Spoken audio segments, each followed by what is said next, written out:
ರಮಣ್ಣ ಶಾಮಣ್ಣಗೂ ಮುಂಚೆ ಒಂದಷ್ಟು ದಿನ ಗ್ಯಾಪು. ಆ ಗ್ಯಾಪಲ್ಲಿ ಒಂದು ಸಿನಿಮಾ ಬಂತು ಮತ್ತೆ ಇವ್ರದ್ದು, ನಮ್ಮ ಬೋಯಿನ್ ಸುಬ್ಬಾರಾವ್ ಅವರು ಡೈರೆಕ್ಟ್ರು, ಅವ್ರದ್ದೇ ಎಲ್ಲ ಹೆಂಗಸರಿಂದ ಅಂತ ಒಂದು ಸಿನಿಮಾ. ಅದರಲ್ಲಿ ರಾಜೇಶು, ಭಾರತಿ, ಮುಖ್ಯಮಂತ್ರಿ ಚಂದ್ರು, ಶಶಿಕಲಾ, ಜೈ ಜಗದೀಶು, ಪದ್ಮಾ ವಸಂತಿ, ಆಮೇಲಿಂದ ವಿಜಯ್ ಕಾಶಿ, ತಾರಾ, ಭವ್ಯ, ರಾಮಕೃಷ್ಣ ಮತ್ತು comedy team Satyabhama, N S Rao, Umashree, ಇವ್ರದ್ದೆಲ್ಲ ಒಂದು ಗ್ಯಾಂಗ್. ಅದರಲ್ಲಿ 2 ಫ್ಯಾಮಿಲಿ ಕತೆ. ಅದು ಸೆಟ್ ವರ್ಕೇ ಜಾಸ್ತಿ ಇದ್ದಿದ್ದು. ಬರೀ 20 ದಿವಸದಲ್ಲ ಪಿಕ್ಚರ್ ಮುಗಿಸಿದ್ವಿ ಅದನ್ನು. ಆ ಸಿನಿಮಾ ಮಾಡೋವಾಗ ನಮ್ಮ ದೊರೆ ಭಗವಾನ್ ಅಂತ ಕರಿತಿದ್ರಲ್ಲ ನಮ್ಮಿಬ್ಬರನ್ನು, ಪ್ರಸಾದನ್ನು, ಅವನಿಗೂ ಪದ್ಮಾ ವಸಂತಿಗೂ ಲವ್ ಡೆವಲಪ್ ಆಗಿ, ಸೊ ಅದ್ರ ಬಗ್ಗೆ ಡಿಸ್ಕಷನ್ಗಳು, ಅದ್ರ ಬಗ್ಗೆ ಕದ್ದು ಮುಚ್ಚಿ ಲವ್ವು ಎಲ್ಲ ಆದಮೇಲೆ ಸೊ ಅವರಿಬ್ಬರಿಗೂ ಮದುವೆ ಮಾಡಿಸಿದ್ವಿ ನಾವು. ಚಾಮರಾಜಪೇಟೆಯಲ್ಲಿ ಮದುವೆ ಅಂತೇಳಿ ಫಿಕ್ಸ್ ಆಯಿತು. ಅಲ್ಲ, ನಮ್ಗೆ ಈ ಜೀವನ ಕಟ್ಕೊಂಡು ಏನೋ ಮದುವೆ ಆಗೋದು ಪ್ರಸಾದಿ ಅಂದರೆ ಆಗ್ಬಿಡ್ತೀನಿ ನಾನು ಅಂದ. ಸರಿ, ಅವರಮ್ಮನಿಗೆ ಇಷ್ಟ ಇರಲಿಲ್ಲ. ನಾಯ್ಡು ಹುಡುಗಿರು, ನಾವು ಬ್ರಾಹ್ಮಣ್ಸು, ಹೆಂಗಪ್ಪ ರಾಜು ನೀನೇ ಹೇಳು, ಹಂಗೆ ಹಿಂಗೆ ಅಂತ ಹೇಳಿದ್ರು. ಏನೋ ಅವನು ಇಷ್ಟಪಟ್ಟಿದ್ದಾನಮ್ಮ, ಇಷ್ಟು ದಿನ ಜೊತೆಲ್ಲ ಶೂಟಿಂಗ್ ಮಾಡಿಬಿಟ್ಟಿದ್ದೀವಿ, ಹಿಂಗೆಲ್ಲ ಆಗೋಗಿದೆ, ಮಾಡಿಬಿಡಿ, ಹೆಂಗೋ ನಿಮ್ಮ ಮಗಳಿಗೂ ಮದುವೆ ಆಗಿಲ್ವಲ್ಲ ಅಂತೆಲ್ಲ ಹೇಳಿದೆ. ಪದ್ಮಾ ವಸಂತಿದ್ದು ಅದು 2ನೇ ಸಿನಿಮಾನ 3ನೇ ಸಿನಿಮಾನ ಅಷ್ಟೇ. ಮಾನಸ ಸರೋವರ ಆದಮೇಲೆ ಇದೇ ಸಿನಿಮಾ 2ನೇದು ಅಂತ ಕಾಣುತ್ತೆ.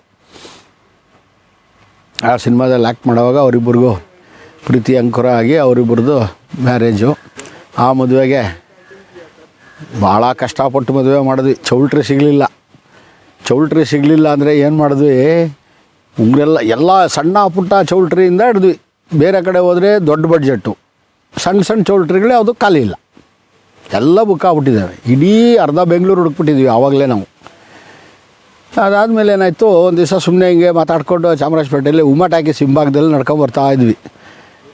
ಈ ಸಂದಿಲ್ ನುಗ್ಬಿಡೋಣ ಬಾರೋ, ಹಿಂಗೆ ಯಾಕೆ ಹಿಂಗೆ ಸುತ್ತೋದು ಅವ್ರ ಮನೆಗೆ, ಪದ್ಮಾ ಅವ್ರ ಮನೆಗೆ ಅಂತ ಹೇಳ್ಬಿಟ್ಟು ಅಲ್ಲಿ ಸಂದಿನಲ್ಲಿ ಹೋದ್ರೆ ಅದು ಖಾಲಿ ಸೈಟು. ಒಂದು ಕೆಲಸ ಮಾಡೋಣ ಪ್ರಸಾದ, ಈ ಖಾಲಿ ಸೈಟ್ನೇ ಅಚ್ಚುಕಟ್ಟಾಗಿ ಕೆತ್ಬಿಟ್ಟು ಇಲ್ಲೇ ಪೆಂಡಲ್ ಹಾಕ್ಬಿಟ್ಟು ಮದುವೆ ಮಾಡ್ಬಿಡೋಣ. ಅದು ಯಾರ್ದೋ ಗೊತ್ತಿರೋರು ಅಂತ ಹೇಳಿದ್ರು ಅವರು. ಉಮಾ ಟಾಕೀಸ್ ಹಿಂಭಾಗಕ್ಕೆ ಬರುತ್ತದು. ಸರಿ, ಅಲ್ಲೇನು ಮಾಡಿದ್ವಿ, ಇಡೀ ರಾತ್ರಿ ನಾವು ಎಲ್ಲ ಫ್ರೆಂಡ್ಸ್ ಗ್ಯಾಂಗ್ ಸೇರ್ಕೊಂಡು ಕತ್ತರಿಸಿ ಗಿಡ ಮರ ಎಲ್ಲ ಒಡೆದು ಹಾಕಿ ಅಚ್ಚುಕಟ್ಟು ಮಾಡಿ ಅದನ್ನು ಒಂದು ಪೆಂಡಲ್ ಹಾಕ್ಸಿ ಅದೇ ಮದುವೆ ಮಂಟಪ ಮಾಡಿ ಅಲ್ಲೇ ಮದುವೆ ಮಾಡಿಬಿಟ್ವಿ. ಭಾಳ ಚೆನ್ನಾಗಿತ್ತು ಅದೊಂದು. ಮುಖ್ಯಮಂತ್ರಿ ಚಂದ್ರು ಸ್ವಲ್ಪ ಸಪೋರ್ಟ್ ಮಾಡಿದ್ರು. ಮುಖ್ಯಮಂತ್ರಿ ಚಂದ್ರು ಒಳ್ಳೆ ಸಪೋರ್ಟ್ ಮಾಡಿದ್ರು. ಎಲ್ಲ ಹೆಂಗಸರಿಂದ ಸಿನಿಮಾದಲ್ಲಿ ಜೊತೆಲೆಲ್ಲ ವರ್ಕ್ ಮಾಡ್ತಿದ್ವಲ್ಲ, ಸೊ ಹಾಗಾಗಿ ಅವರು ಮಾರಲ್ ಸಪೋರ್ಟ್ ಭಾಳ ಚೆನ್ನಾಗಿತ್ತು ಅವ್ರದ್ದು. ಅವ್ರು ಗಾಂಧಿ ಬಜಾರ್ ಮನೆ, ಮಾರಲ್ ಸಪೋರ್ಟ್ ಚೆನ್ನಾಗಿತ್ತು. ನಾನು ನಮ್ಮ ಭಾವ ಅವ್ರ ಅಂಗಡಿಗೆ ಹೋಗಿ ರೇಷ್ಮೆ ಸೀರೆ, ಬಟ್ಟೆಗಳು ಎಲ್ಲ ಅಲ್ಲಿ ಸಾಲ ತಗೊಂಬಂದು ಅವ್ರಿಗೂ ಕೊಟ್ಟು ಏನೇನೋ ಮಾಡಿದ್ವಿ. ಒಟ್ಟಿನಲ್ಲಿ ಮದುವೆ ಅಂತೂ ಚೆನ್ನಾಗಾಯಿತು. ಮದುವೆ ಮುಗಿಸಿದ್ವಿ. ಅದೊಂದು ಇನ್ಸಿಡೆಂಟು ಎಲ್ಲ ಹೆಂಗಸರಿಂದನೇ ಅದು. 2 ಮಕ್ಕಳು ಮರಿ ಸಂಸಾರ ಚೆನ್ನಾಗಿದ್ದರು, ಈಗಲೂ ಇದ್ದಾರೆ ಅನಿಸುತ್ತೆ. ಆಮೇಲೆ ಈತ ನಿರುದ್ಯೋಗಿ ಆದಮೇಲೆ ಪದ್ಮಾ ವಸಂತಿ ಸಿನಿಮಾಗಳಲ್ಲಿ ಮಾಡ್ತಿದ್ರು, ಸೀರಿಯಲಲ್ಲಿ ಮಾಡ್ತಿದ್ರು. ಹಾಗಾಗಿ ಆ ಅಮ್ಮ ಸ್ವಲ್ಪ ಬ್ಯುಸಿ ಆದರು. ಇವನು ಜೀವನಕ್ಕೆ ಒದ್ದಾಡ್ತಿದ್ದ.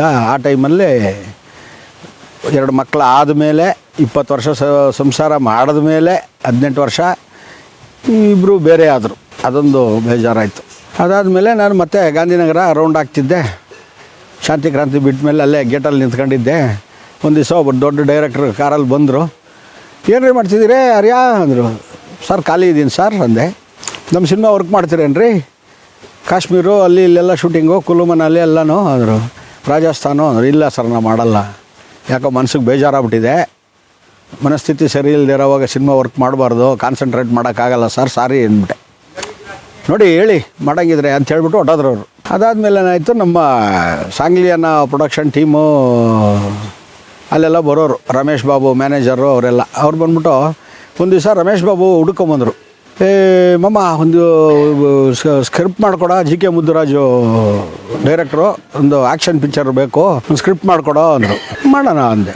ಒಂದು ಹೋಟ್ಲಲ್ಲಿ ರೂಮ್ ಹಾಕ್ಕೊಟ್ರು. 2-3 ದಿವಸ ಕೂತ್ಕೊಂಡಿದ್ದೀನಿ. ಒಂದು ಕತೆ ಹೇಳಿದೆ, ಕತೆ ಓಕೆ ಆಯಿತು. ಅದಕ್ಕೆ ಪ್ರೊಡ್ಯೂಸರ್ಸ್ ಯಾರು ಅಂತ ಕೇಳಿದೆ ನಾನು. ಅವರು ಹೇಳಿದ್ರು ನಾವು ಸ್ವಲ್ಪ ಸ್ವಲ್ಪ ಹಾಕ್ತೀವಿ ಅಷ್ಟೇ. ನಾನು ಜೆ ಕೃಷ್ಣ, ಫೈಟರ್ ಗೋವಿಂದ 3 ಜನ ಪ್ರೊಡ್ಯೂಸರ್ಸು, ಇನ್ನೊಬ್ಬರು ಫೈನಾನ್ಸಿಯರ್ ನಡೆದಿದ್ವಿ ದಾವಣಗೆರೆ ಅವ್ರನ್ನ, ಅವರು ಫೈನಾನ್ಸ್ ಕೊಡ್ತಾರೆ ನಮಗೆ ಅಂತೆಲ್ಲ ಹೇಳಿದ್ಮೇಲೆ ಅಲ್ಲಿ ಕೂತ್ಕೊಂಡು ಕತೆ ಮಾಡಿ ರೆಡಿ ಮಾಡಿ ಕೊಟ್ಟೆ. ರೆಡಿ ಮಾಡಿಕೊಟ್ರೆ ಅವ್ರೇನು ಮಾಡಿಬಿಟ್ರೆ ಮಾರನೇ ದಿವಸ ಕೆ ವಿ ರಾಜು ಅವ್ರಿಗೆ, ಕೆ ವಿ ರಾಜು ಗೊತ್ತಲ್ಲ ಅಂದರು. ನೋಡ್ದಂಗಿದೆಯಪ್ಪ, ಎಲ್ಲ ಕೇಳಿದ್ದೀನಿ ಅವ್ರ ಹೆಸರು, ಎಲ್ಲೋ ಚಾಮುಂಡೇಶ್ವರಲ್ಲಿ 1-2 ಸಾರಿ ಮೀಟ್ ಮಾಡಿದ್ದೆ ಅಂತ ಹೇಳಿದೆ. ಅದಾದಮೇಲೆ ಗೊತ್ತಿರುತ್ತೆ ಮಮ್ಮ ಬಾ ನೀನು ಅಂತ ಹೇಳ್ಬಿಟ್ಟು ಕರ್ಕೊಂಡೋದ್ರು. ಟೂರಿಸ್ಟ್ ಹೋಟ್ಲಲ್ಲಿ ಕೂರಿಸಿದ್ರು. ಟೂರಿಸ್ಟ್ ಹೋಟ್ಲಲ್ಲಿ ಕೂರಿಸಿದ್ರೆ ನಾನು ಒಂದು ಲೈನು ಅವ್ರ ಹತ್ರ ಇಟ್ಬಿಟ್ಟು ಸುಮ್ಮನೆ ಕೂತ್ಕೊಂಡೆ. ಯಾರಪ್ಪ ಬರೆದಿದ್ದೋ ಅವರು, ನಾನೇ ಸರ್ ಅಂದೆ. ಏನು ನಿನ್ನ ಹೆಸರು? ಅದು ರಾಜೇಂದ್ರ ಕುಮಾರ್ ಆರ್ಯ ಹೆಸರು. ರಾಜು ಅಲ್ವಾ? ನನ್ನ ಹೆಸರೇ ನೀನು ಅಂತ ಹೇಳ್ಬಿಟ್ಟು ಫುಲ್ ಓದ್ಬಿಟ್ಟು ಔಟ್ಲೈನ್ ಹೇಳಿದ್ದೆ. ಔಟ್ಲೈನ್ ಹೇಳಿದ್ಮೇಲೆ ಫುಲ್ ಓದ್ಬಿಟ್ಟು ಒಂಥರ ಇದೆ, ಒಂದು ಸ್ವಲ್ಪ ಸಣ್ಣ ಪುಟ್ಟ ಕರೆಕ್ಷನ್ಸ್ ಇದೆ, ಮಾಡ್ಕೋಬೇಕು ಅಂದರು. ಅದೇನಾದರೂ ಇದ್ದರೆ ಮಾಡಿಕೊಟ್ಬಿಡಿ ಸರ್, ನಾನು ಕಲ್ತಂಗೆ ಆಗುತ್ತೆ ಅಂತೇಳಿ ಹೇಳಿದೆ. ಆಯ್ತು ಮಾಡೋಣ.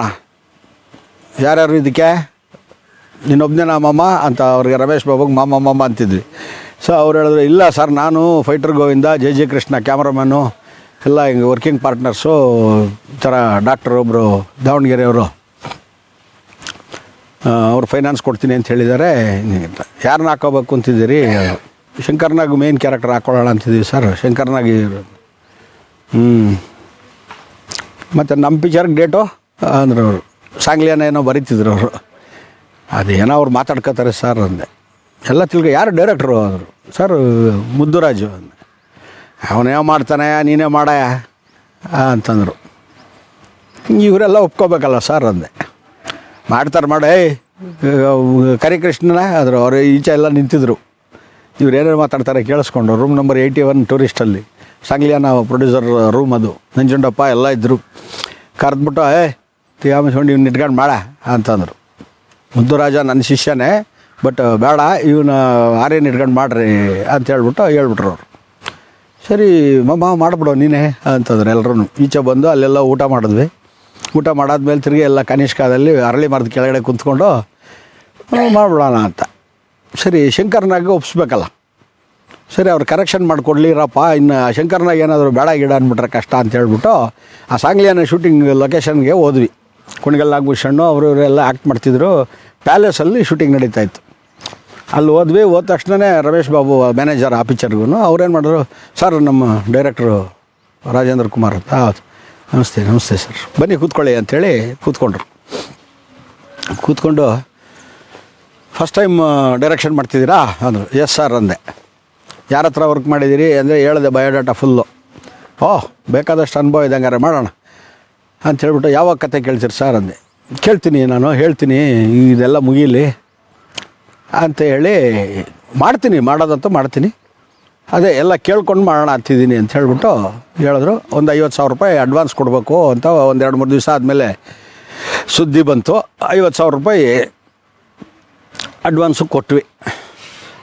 ಅಡ್ವಾನ್ಸು ಕೊಟ್ಟು ಶಂಕರ್ನಾಗ್ ಹೀರೋ ಅಂಥೇಳಿ ಅರಗಿಣಿ ಪತ್ರಿಕೆಯಲ್ಲಿ ಒಂದು ಫುಲ್ ಕವರ್ ಪೇಜು ಹಿಂದ್ಗಡೆಗೆ ವಿಜಯ ಕ್ರಾಂತಿ ಟೈಟಲ್ ಇಟ್ಬಿಟ್ಟು ಅದನ್ನು ಹಾಕಿದ್ವಿ. ಬ್ಲ್ಯಾಕ್ ಆ್ಯಂಡ್ ವೈಟಲ್ಲಿ ಪಬ್ಲಿಸಿಟಿ ಅದು, ವಿಜಯ ಕ್ರಾಂತಿ. ಶಂಕರ್ನಾಗ್ ಫೋಟೋ ಹಾಕಿ ಮಾಡಿದ್ದು. ಸರಿ, ಅದಾದಮೇಲೆ ಕತೆ ಬೇರೆ ರೂಪ ತಗೊಂಡು ಇನ್ನೂ ಚೆನ್ನಾಗಿ ಆಗ್ತಾ ಒಂದು ಸ್ವಲ್ಪ ಕತೆನೇ ಬೇರೆ ಆಯಿತು. ನಂಜುಂಡನ ಡೈಲಾಗ್ ರೈಟರಾಗಿ ಇಂಟ್ರೊಡ್ಯೂಸ್ ಮಾಡ್ತೀನಿ ಅಂತ ಹೇಳ್ಬಿಟ್ಟು ನಂಜುಂಡನ ಕರ್ಕೊಂಬೋದು ಇಟ್ಕೊಂಡೆ. ನಂಜುಂಡ ಎಲ್ಲಿ ನಮಗೆ ಪರಿಚಯ ಆದ ಅಂದರೆ ಕೆ ವಿ ರಾಜು ಅವ್ರ ಜೊತೆನೇ ಪರಿಚಯ ಆಗಿದ್ದು. ಚೆನ್ನಾಗಿ ಬರೀತಾನೆ, ಬಟ್ ತಿಕ್ಕಾಗೊಬ್ಬ ಹುಷಾರು, ನೋಡ್ಕೊ ಅವನ್ನ ಮಾಡಿಸು ಅಂದರು. ಅವನ ಜೊತೆಲಿ ಇಟ್ಕೊಂಡೆ ನಾನು. ಸರಿ ಆಯಿತು, ಎಲ್ಲ ಮುಂದುವರಿತು. ಸಾಂಗ್ ರೆಕಾರ್ಡಿಂಗು ಡೇಟು ಬಂತು. ಹೋಗಿ ಕಂಪೋಸಿಂಗ್ ಮಾಡ್ಕೊಂಡು ಮಡ್ರಾಸಲ್ಲಿ ಕೂತ್ಕೊಂಡು ಎಲ್ಲ ಮಾಡಿಕೊಂಡು ಬಂದ್ವಿ. ಶಂಕರ್ ಗಣೇಶ್ ಮ್ಯೂಸಿಕ್ ಡೈರೆಕ್ಟ್ರು, ದೇವಿ ಪ್ರಸಾದ್ ಕ್ಯಾಮ್ರಾಮನ್ನು, ಪ್ರಸಾದ್ ಅಂತ ಎಡಿಟ್ರು, ನೀಗ್ರೋಜಾನಿ ಫೈಟ್ ಮಾಸ್ಟ್ರು, ಇನ್ನೆಲ್ಲ ಹಾಕೊಂಡು ಸರಿ ಆರ್ಟಿಸ್ಟ್ಗಳಿದ್ದು ಒಂದು ಹೀರೋಯಿನ್ ಹುಡುಕಾಟದಲ್ಲಿ ಇದ್ವಿ. ಚೆನ್ನೈಯಿಂದ 1-2-3 ಜನ ಬಂದರು. ನಾನೇ ರಿಜೆಕ್ಟ್ ಮಾಡಿದೆ, ಒಪ್ಪಲಿಲ್ಲ. ಭಾಷೆನೇ ಬರೋಲ್ಲ, ಇವ್ರು ಏನ್ರಿ ಮಾತಾಡ್ತಾರೆ, ಡೈಲಾಗ್ ಎಲ್ಲ ಇಮೋಷ್ನಲ್ಸ್ ಎಲ್ಲ ಭಾಳ ಚೆನ್ನಾಗಿದೆ, ಹಂಗೆ ಅಂತೇಳಿ ವಾಪಸ್ ಕಳಿಸ್ಬಿಟ್ಟೆ 1-2 ಶೂಟಿಂಗ್ ಸ್ಟಾರ್ಟ್ ಆಯಿತು ಅಶೋಕ ಹೋಟ್ಲಲ್ಲಿ ಅದ್ಭುತವಾಗಿ. ಪ್ರಕಾಶ್ ರೈ ಅಂತೂ ಹಿಂದೆ ಬಿದ್ದುಬಿಟ್ಟು ಆ ಕ್ಯಾರೆಕ್ಟರ್ ನಾನೇ ಮಾಡ್ತೀನಿ ಅಂತೇಳಿ, ಚಾರ್ಲ್ಸ್ ಶೋಭರಾಜ್ ಕ್ಯಾರೆಕ್ಟರ್, ಅದ್ಭುತವಾದ ಗೆಟಪ್ಪು, ಒಳ್ಳೆ ಎಕ್ಸ್ಟ್ರಾಡಿನರಿ ಕ್ಯಾರೆಕ್ಟ್ರು. ಅವನು ನನಗೆ ಕಾಡಿ ಬೇಡಿ ಹಿಂಸೆ ಕೊಟ್ಟು ನಾನು ಮಾಡ್ತೀನಿ ರಾಜು, ದಯವಿಟ್ಟು ನೀನು ಒಪ್ಕೋ ನೀನು ಅಂದರೆ ಎಲ್ಲರೂ ಓಕೆ ಅಂತಾರೆ ಅಂತ ಹೇಳ್ಬಿಟ್ಟು ಪ್ರಕಾಶ್ ರೈಗೆ ಆ ಕ್ಯಾರೆಕ್ಟರ್ ಮಾಡಿಸಿದ್ದೆ. ಭಾಳ ಸೂಪರ್ ಕ್ಯಾರೆಕ್ಟರ್ ಆ ಸಿನಿಮಾದಲ್ಲಿ ಪ್ರಕಾಶ್ ರೈದು. ಚೆನ್ನಾಗಿ ಆ್ಯಕ್ಟ್ ಮಾಡ್ದ, ಒಳ್ಳೆ ನಟ, ಅದರಲ್ಲಿ ನೋ ಡೌಟ್ ಅಟ್ ಆಲ್. ನಾವು ಹೆಂಗೆ ಹೇಳ್ಕೊಡ್ತಿದ್ದೀವೋ, ಹೆಂಗೆ ಡೆಲಿವರಿ ಮಾಡಬೇಕು ಅದೇ ಥರ ನಮ್ಮ ಇಮ್ಯಾಜಿನೇಷನ್ಗಿಂತ ಒಂದು 10% ಪ್ಲಸ್ ಪಾಯಿಂಟ್ವಾಗೇ ಮಾಡೋದು ಆ ಕ್ಯಾರೆಕ್ಟರ್ನ, ಅಷ್ಟು ಚೆನ್ನಾಗಿ ಮಾಡೋದು. ಅದ್ರ ಜೊತೆಗೆ ಸದಾಶಿವ ಸಾಲಿಯಾನು, ತೂಗುದೀಪ ಶ್ರೀನಿವಾಸು, ಆಮೇಲಿಂದ ಜಾನಕಿರಾಮು, ಆಮೇಲಿಂದ ಕೀರ್ತಿರಾಜು, ಇವರು 4 ಜನ ಮೇಜರ್ ವಿಲನ್ಗಳು. ಇವ್ರ ಜೊತೆಗೆ ಪ್ರಕಾಶ್ ರೈ ಒಬ್ಬ ವಿಲನ್ನು, ಮೇನ್ ವಿಲನ್ನು. ಈ ಥರದ್ದೆಲ್ಲ ಇಟ್ಕೊಂಡು ವಿಜಯಕ್ರಾಂತಿ ಸಿನಿಮಾ ಶುರುವಾಯಿತು. ಒಂದು ಶೆಡ್ಯೂಲ್ ಆಯಿತು, 2 ಶೆಡ್ಯೂಲ್ ಆಯಿತು. ಹೀರೋಯಿನ್ ಸಿಗ್ತಾಯಿಲ್ಲ ನಮಗೆ. ಮಧ್ಯೆ ಬ್ರೇಕ್ ಆಗೋದು ನೋಡ್ಬಿಟ್ಟು ಈ ಸಾಯಿ ಪ್ರಕಾಶ್ ಅವ್ರು ಏನು ಮಾಡಿದ್ರು, ಅಪ್ಪ ನೀನು ಹೀರೋ ಆಗಿ ಇಂಟ್ರೊಡ್ಯೂಸ್ ಮಾಡಿದೆಯಲ್ಲ ಶಶಿಕುಮಾರ್. ಆ ಶಶಿಕುಮಾರ್ ವಿಷಯಕ್ಕೆ ಬಂದರೆ ಹೇಳ್ತೀನಿ. ಕೆ ವಿ ರಾಜ್ ಅವ್ರು ಕಳಿಸಿದ್ರು ನನ್ನ ಹತ್ರ, ಇವ್ನು ಹಾಕೊಳ್ಳಯ್ಯ ಅಂತ. ಮಧ್ಯೆ ಏನಾಗೋಯ್ತು, ಶಂಕರ್ನಾಗಿಲ್ಲ ಅಲ್ಲ, ಶಂಕರ್ನಾಗ್ ಎಪಿಸೋಡೇ ಮರ್ತೆ ನಾನು. ಏನು ಅಂದರೆ ಶಂಕರ್ನಾಗೂ ನಮಗೆ ಡೇಟ್ ಕೊಡಬೇಕು. ಆ ಟೈಮಿಗೆ ಅವ್ರು ಯಾವುದೋ ಪಿಕ್ಚರ್ ಸಿನಿಮಾ ನಾಗಿಣಿನೋ ಯಾವುದೋ ಒಂದು ಸಿನಿಮಾ ಶೂಟಿಂಗ್ ನಡೀತಾ ಇತ್ತು. ಅದನ್ನು ಮುಗಿಸ್ಕೊಂಡು ರಾತ್ರಿ 10 ಗಂಟೆಯಲ್ಲಿ ಪೂನಂ ಚಿತ್ರಮಂದಿರ, ಪುಟ್ಟಣ ಚಿತ್ರಮಂದಿರ ಇತ್ತಲ್ಲ, ಅಲ್ಲಿ ಅಂಡರ್ಗ್ರೌಂಡಲ್ಲಿ ಶೂಟಿಂಗ್ ನಡೀತಾ ಇತ್ತು. ಅಲ್ಲಿ ಹೋದೆ. ರಾಜು ಬನ್ನಿ ಇಲ್ಲಿ ಅಂತಂದರು. ಹೋದೆ. ಈ 2 ತಿಂಗಳು ಬಿಟ್ಬಿಡಿ, ಅಕ್ಟೋಬರ್ ನವಂಬರ್ ಬೇಡ, ಜನವರಿನಲ್ಲಿ ಹೊಸ ವರ್ಷದಲ್ಲಿ ಫ್ರೆಶ್ ಆಗಿ ಸ್ಟಾರ್ಟ್ ಮಾಡೋಣ ನಾವು. ಈಗ ಕ್ಯಾರೆಕ್ಟರ್ ಎಲ್ಲ ಕೇಳಿದೆ ನಾನು, ಚೆನ್ನಾಗಿ ಬಂದಿದೆ, ಮಾಡೋಣ, ದಯವಿಟ್ಟು 2 ತಿಂಗಳು ಬೇಡ ಅಂತಂದರು. ಸರಿ ಸರ್, ನೀವು ಹೆಂಗೆ ಹೇಳಿದ್ರೆ ಹಂಗೆ ಅಂತಂದೆ. ಬಟ್ ಬೇಗ ಕೊಟ್ಟಿದ್ರೆ ಇದು ಮಾಡ್ತೀನಿ, ನನಗೆ ಆಸೆ ಇತ್ತಲ್ಲ ಡೈರೆಕ್ಟರ್ ಆಗಬೇಕು ಅಂತ. ಇದು ಮಾಡಿದೆ. ಇಲ್ಲ ಬಂದಮೇಲೆ ಮಾಡ್ತೀನಿ, ನಾನು ಮಾಡ್ತೀನಿ, ಸುಮ್ಮನಿರಿ ನೀವು, ನನಗೆ ಇಷ್ಟ ಆಗಿದೆ ಕತೆ, ಸ್ಕ್ರಿಪ್ಟ್ ಎಲ್ಲನೂ ಅದ್ಭುತವಾಗಿ ಮಾಡೋಣ ಅಂತೇಳಿ ಹೇಳ್ಬಿಟ್ಟು ಅವತ್ತು ರಾತ್ರಿ ಹೋದ್ರೆ ಅಲ್ಲಿಂದ. ಅದು ಯಾವುದೋ ಸಿನಿಮಾ ಶೂಟಿಂಗು ಅದು ಇದೆಲ್ಲ ಮುಗಿಸ್ಕೊಂಡು ಒಂದು 2-3 ದಿವಸ ಆದಮೇಲೆ ಅದು ಯಾವುದೋ ಸ್ವಂತ ಪಿಕ್ಚರು ಅಂತ ಹೋದ್ರಂತೆ. ಅಲ್ಲಿ ಆಕ್ಸಿಡೆಂಟ್ ಆಗಿ ಸತ್ತಿದ್ದು ಗೊತ್ತು. ನಾನು 50,000 ಅಡ್ವಾನ್ಸ್ ಕೊಡಿಸಿದ್ನಲ್ಲ ಪ್ರೊಡ್ಯೂಸರು, ದಾವಣಗೆರೆ ಡಾಕ್ಟರ್ ನಾಗಪ್ರಕಾಶ್ ಅಂತ. ಅವರೇ ಫೈನಾನ್ಸ್ ಕಮ್ ಪ್ರೊಡ್ಯೂಸರ್ ಆಗಿದ್ದರು ಈ ಸಿನಿಮಾಗೆ, ವಿಜಯಕ್ರಾಂತಿಗೆ. ಅವರೇ ಬಂದು ಕಾರಲ್ಲಿ ಬಾಡಿ ಎಲ್ಲ ತೆಗೆಸ್ಕೊಂಡು ಎತ್ಕೊಂಡು, ಅದು ಶಂಕರ್ನಾಗ್ ಸತ್ತಿದ್ದು ಕೇಳಿ ಮಗುನ ತಗೊಂಡೋಗಿ ಮನೆಯಲ್ಲಿ ಬಿಟ್ಬಿಟ್ಟು ಅವ್ರ ಹೆಂಡ್ತಿನ ಆಸ್ಪತ್ರೆಯಲ್ಲಿ ಬೆಡ್ ಕೊಟ್ಟು, ಅವ್ರ ಯೂನಿಟಿ ಹೆಲ್ತ್ ಸೆಂಟರ್ ಅಂತ ನರ್ಸಿಂಗ್ ಹೋಮ್ ಇತ್ತು, ಆ ನರ್ಸಿಂಗ್ ಹೋಮಲ್ಲಿ ಅಡ್ಮಿಟ್ ಮಾಡಿಸಿ ಶಂಕರ್ನಾಗ್ ತಲೆ ಎಲ್ಲೋ ಬಿದ್ದಿದ್ದನ್ನು ಎತ್ಕೊಂಡ್ಬಂದು ಪೊಲೀಸವ್ರಿಗೆ ಹೇಳ್ಬಿಟ್ಟು ಎತ್ಕೊಂಡು ಎಲ್ಲ ಸ್ಟಿಚ್ ಮಾಡಿ ತಲೆ ಎಲ್ಲ ಕೂರಿಸಿ ರೆಡಿ ಮಾಡಿ ಹತ್ತಿ ಎಲ್ಲ ಇಟ್ಟು ಶೇಪ್ ಅಪ್ ಮಾಡಿ ಎಲ್ಲ ಮಾಡಿ ಪೋಸ್ಟ್ ಮಾರ್ಟಮ್ಗೆಲ್ಲ ಇದು ಮಾಡಿಸಿ ಕಳಿಸಿದ್ದು. ಅವತ್ತು ರಾತ್ರಿ ಯಾವಾಗಲೂ 2 ಗಂಟೆ ಎಲ್ಲ 3 ಗಂಟೆ ಎಲ್ಲ ಆಗಿರೋದು. ಸೊ ಅವ್ರ ಪಾಪ ಡಾಕ್ಟ್ರ್ ಹತ್ರದಲ್ಲಿದ್ದಾರೆ, ದಾವಣಗೆರೆ ಹತ್ರ ಆಗಿದ್ದಲ್ವಾ. ಸೊ ದಾವಣಗೆರೆಯಿಂದ ಶಂಕರ್ನಾಗ್ ಒಂದು ಗೊತ್ತಾದ ತಕ್ಷಣ ಅವ್ರು ಕಾರ್ ಹಾಕ್ಕೊಂಬಂದು ಇಷ್ಟು ಮಾಡಿ ಹೆಲ್ಪ್ ಮಾಡಿ ಎಲ್ಲ ಮಾಡಿದ್ರು ಅವ್ರ ಪಾಪ. ಅವ್ರಿಗೆ ಏನು ಚಿಂತೆ ಅಂದರೆ 50,000 ಕೊಟ್ಟಿದ್ದೆ ಹೋಗ್ಬಿಡ್ತೆ ಅಂತ. ಸರಿ ಹೋಗಿ ಅನಂತ್ನಾಗ್ ಹತ್ರ ಹೇಳಿದ್ವಿ, ಬರುತ್ತೆ ನಿಮ್ಮ ದುಡ್ಡೆಲ್ಲೂ ಹೋಗಲ್ಲ, ತಾಳ್ಮೆಯಿಂದ ಇರಿ ಅಂತೆಲ್ಲ ಹೇಳಿದರು. ಆಮೇಲೆ BN ಗಂಗಾಧರ್ ಅವರು ನಾಗಿಣಿ ಸಿನಿಮಾಗೆ ದುಡ್ಡು ಕೊಡಬೇಕಾಗಿತ್ತಂತೆ. ಅವ್ರು ನಮ್ಗೆ 50,000 ರೂಪಾಯಿ ವಾಪಸ್ ಕೊಟ್ಬಿಟ್ರು. ಶಂಕರ್ನಾಗ್ ದುಡ್ಡು ನಾನು ಕೊಡ್ತೀನಮ್ಮ ಅಂಥೇಳಿ ಒಪ್ಕೊಂಡ್ರು. ಅವ್ರು 50,000 ರೂಪಾಯಿ ನಮಗೆ ಕೊಟ್ಟರು ವಾಪಸ್ಸು. ಸರಿ, ಬೇರೆ ಯಾರನ್ನ ಹೀರೋ ಹಾಕೋದು ಇವಾಗ? 2 ಹೀರೋಗಳು ಬೇಕು, ಒಬ್ಬ ಇನ್ಸ್ಪೆಕ್ಟ್ರು, ಒಬ್ಬ ಲಾಯರು. ಸರಿ, ನಾನೇನು ಮಾಡಿದೆ, ದೇವರಾಜನ ಮಾತ್ರ ಚೆನ್ನಾಗವನೇ, ದೇವರಾಜನ ಹಾಕ್ಬಿಡೋಣ. ಗುರು ಮಕ ಅಂತ ಹಿಂಗೆ ಒಬ್ಬೊಬ್ಬರನ್ನೊಂದು ಹೇಳೋರು, ಈ ಮಕ ಏನನ್ನಿರಲಿ ಮೇಕಪ್ಪಲ್ಲಿ ಮ್ಯಾನೇಜ್ ಮಾಡೋಣ ಬಿಡಯ ಅಂತೇಳಿ ದೇವರಾಜನ ಫಿಕ್ಸ್ ಮಾಡಿದ್ಕೊಂಡು. ಇನ್ನೊಬ್ಬರು ಕ್ಯಾರೆಕ್ಟರ್ ಬೇಕು, ಇನ್ಸ್ಪೆಕ್ಟರ್ ಕ್ಯಾರೆಕ್ಟ್ರು, ಯಂಗ್ ಆ್ಯಂಡ್ ಎನರ್ಜೆಟಿಕ್ಕಾಗಿ ಬೇಕು ಅಂತ. ಅವನು ನಮ್ಮ ಪಿಕ್ಚರಲ್ಲಿ ಮಾಡಿದ್ನಲ್ಲ CBI ಶಂಕರಲ್ಲೆಲ್ಲನೂ, ಅವನು ಶಶಿಕುಮಾರ್ನ ಅವ್ನು ಕರೆಸಯ್ಯ ಅಂದರು, ಯಾರೋ ಕೆ ವಿ ರಾಜು. ಸರಿ, ಅವನು ಸಾಯಂಕಾಲ ಹುಡ್ಕೊಂಡು ಬಂದೇ ಬಿಟ್ಟ ಕಾನಿಷ್ಕಾಗೆ. ಒಂದು MRXಲ್ಲಿ ಬಂದು ಸರ್ ಅಂತ ನಿಂತ್ಕೊಂಬಿಟ್ಟ. ನೋಡಿ ಸರ್, ನಮ್ಮ ಕ್ಯಾಸೆಟ್ ಕೊಡೋಕೆ ಹೇಳಿದ್ರು ಕೆ ವಿ ರಾಜು ಸರ್ ಅಂತ ಹೇಳಿದ ತಕ್ಷಣ, ಕೆ ವಿ ರಾಜು ಅಂದರೆ ನಮಗೆ ಒಂಥರ ಅವಾಗ ಭಾಳ ಗೌರವ. ಅವರು ಸಿನಿಮಾಗಳು ಬರೆದಿದ್ದು, ಅವ್ರದ್ದು ಡೈಲಾಗು ಸ್ಟೈಲು ಇದೆಲ್ಲ. ಆಮೇಲೆ ಭಾಳ ಎನ್ಕರೇಜಿಂಗ್ ಮಾಡೋರು ಅವ್ರು ಎಲ್ಲರಿಗೂ. ಕಲಿಯೋವರೆಗೂ ಬ್ರಹ್ಮವಿದ್ಯೆ, ಕಲ್ತ ಮೇಲೆ ಕೋತಿ ವಿದ್ಯೆ, ಕಲಿರೇ ಫಸ್ಟ್ ಮಾಡ್ರೆ, ನೋಡಿ ಇವನಾಗಿಲ್ವಾ ಅಂತ ನನ್ನ ತೋರಿಸೋರು ಎಲ್ಲರಿಗೂ. ನನಗೆ ಅಂತ ಆವಾಗ ಈಕ್ವಲ್ಲಾಗಿ ಜೊತೆಯಲ್ಲಿ ಭಾಳ ಅಟ್ಯಾಚ್ಮೆಂಟ್ ಬೆಳ್ಬಿಡ್ತು ಅವ್ರಿಗೂ ನನಗೂ. ಜೊತೆಯಲ್ಲಿ ಒಳ್ಳೆ ಫ್ರೆಂಡ್ಸ್ ಆದ್ವಿ. ಆಮೇಲೆ ಕತೆಗಳು ಡಿಸ್ಕಸ್ ಮಾಡ್ತಿದ್ವಿ. ಆಮೇಲೆ ಬೇರೆ ಸಿನಿಮಾಗಳ ಬಗ್ಗೆ ವಿಮರ್ಶೆಗಳು ಮಾಡ್ತಿದ್ವಿ. ಇದರದ್ದೆಲ್ಲ ಮಾಡ್ತಿದ್ವಿ ನಾವು. ಸರಿ, ನನ್ನ ಪಿಕ್ಚರ್ ಹಂಗೂ ಹಿಂಗೂ ಮುಗಿಸೇ ಶೆಡ್ಯೂಲ್ ಸ್ಟಾರ್ಟ್ ಮಾಡಬೇಕು, ಹೀರೋನ್ ಇಲ್ದಿರೆ ಹೆಂಗೆ ಮಾಡೋದು ಅಂತ. ಒಂದು ದಿವಸ ಕಾನಿಷ್ಕ ಹತ್ರ ನಿಂತಿದ್ದೆ. ನಮ್ಮ ವೈಟ್ ಆ್ಯಂಡ್ ವೈಟ್ ಸತ್ಯನಾರಾಯಣ ಅವ್ರು ಬಂದರು. ಆವಾಗ ಅವರು ಹೂವೊಂದು ಬೇಕು ಬಳ್ಳಿಗೆ ಸಿನಿಮಾ ಏನೋ ಮುಗಿದು ಪಣ್ಣಿ ರಾಮಚಂದ್ರ ಡೈರೆಕ್ಷನ್ನು, ಅದಕ್ಕೆ ಇವರೇ ಕತೆ ಸ್ಕ್ರಿಪ್ಟ್ ಎಲ್ಲನೂ ಸತ್ಯನಾರಾಯಣ ಅವರು. ಸತ್ಯನಾರಾಯಣ ಅವ್ರು ಯಾರು ಅಂದರೆ